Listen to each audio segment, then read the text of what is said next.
Se associarmos a perturbação de comportamento alimentar apenas a uma característica como uma potencial vaidade, estamos a varrer para fora da discussão uma série de fatores de risco que existem, como sendo os próprios fatores genéticos.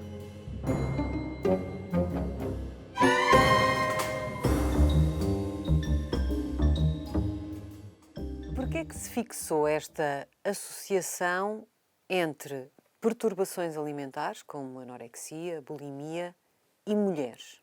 A verdade é que existe uma grande diversidade de perturbações de comportamento alimentar, que vão desde a anorexia nervosa, bulimia nervosa, perturbação de compulsão alimentar ou binge eating disorder, de comportamento alimentar restritivo, entre outras.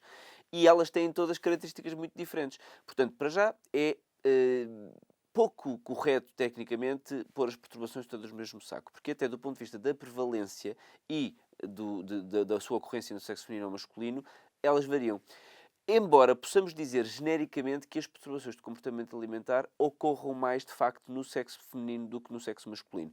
Elas, na verdade, podem ocorrer em qualquer sexo, em qualquer idade, em qualquer faixa social. Não há qualquer Distinção. discriminação do ponto de vista da doença, Democráticas. aliás, como quase todas as perturbações médicas e psiquiátricas em particular, mas isso também é verdade para as perturbações de comportamento alimentar.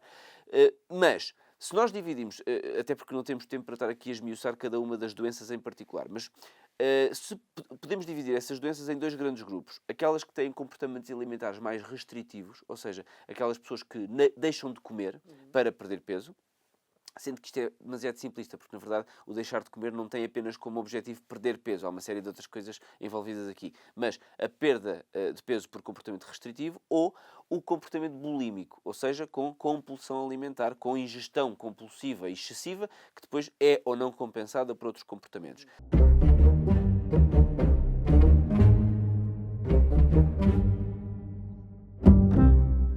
Se dividirmos assim, sabemos que as perturbações, sobretudo restritivas, ocorrem em 10 mulheres para um homem, portanto é bastante mais, mas, por exemplo, as dos grupos da ingestão compulsiva ocorrem em 3 mulheres para um homem, portanto a proporção é bastante menor. E depois, nós temos também que a manifestação clínica varia ao longo da vida e temos também diferenças na manifestação, dependendo do grupo de pessoas, dependendo da fase etária. Mas há uma associação também à questão da vaidade. Há uma ligação entre a vontade que uma pessoa, uma mulher no caso, possa querer de corresponder a determinados padrões de beleza, que isso a leve a entrar num comportamento de perturbação alimentar? Bem, é redutor dizer que a perturbação de comportamento alimentar resulta de vaidade. Isso é uma coisa que muita gente acha, não é? Aliás, durante os anos 90, o início dos anos 2000, estas doenças vieram para a praça pública, digamos que mediaticamente foram muito, em alguns casos celebradas, noutros casos apenas manifestadas ou manifestas ou mostradas, e ficou muito a ideia de que, como de facto a prevalência destas doenças está a aumentar ao longo das décadas, ficou associada à ideia de que as pessoas estão a expor mais o seu corpo, as pessoas estão a exibir-se na televisão, nas redes sociais e, portanto, por vaidade, estão a ser cada vez mais pressionadas a terem ideais de beleza muito específicos que levam depois à doença, como sendo, por exemplo, a anorexia nervosa.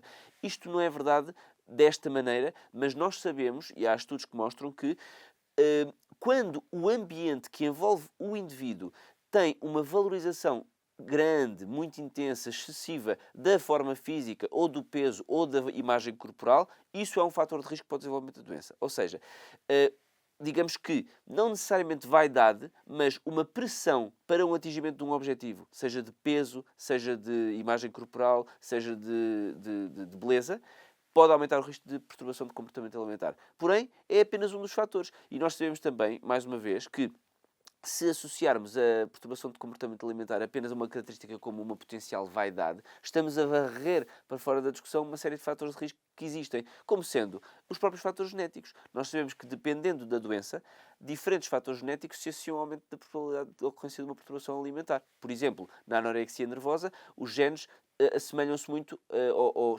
sobrepõem-se de algum modo às doenças obsessivas, às perturbações da personalidade mais obsessivas ou às personalidades mais obsessivas. Isso está mais associado não só clinicamente, mas também geneticamente à anorexia nervosa.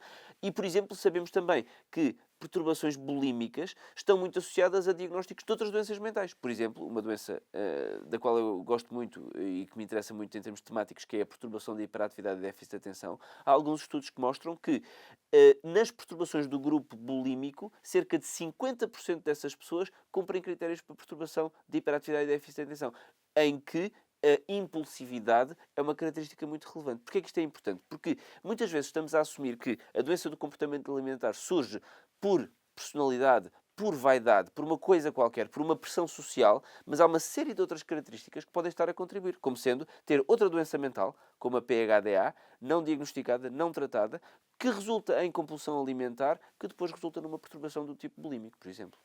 Obrigada. Obrigado.